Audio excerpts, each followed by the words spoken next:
Farewell ముసుగులో మన్యం జిల్లా నీలకంఠాపురం గిరిజన సంక్షేమ ఆశ్రమ ఉన్నత బాలుర పాఠశాలలో అశ్లీల నృత్యాలు ప్రదర్శించడం కలకలం రేపుతోంది. టీడీపీ ఎమ్మెల్యే దగ్గరి బంధువు వార్డెన్ చంద్రమోహన్ అశ్లీల నృత్యాలు ఏర్పాటు చేసిన ఘటన వెలుగు చూసింది.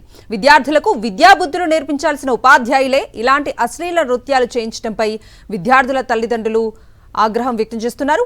ఇటీవల 10వ తరగతి విద్యార్థుల కోసం నిర్వహించిన ఫేర్వెల్ డే వేడుకల్లో సంబంధిత ఉపాధ్యాయుడు రికార్డింగ్ డాన్సులతో పాటు అశ్లీల హావభావాలతో కూడిన నృత్య ప్రదర్శనలు ఏర్పాటు చేశారు.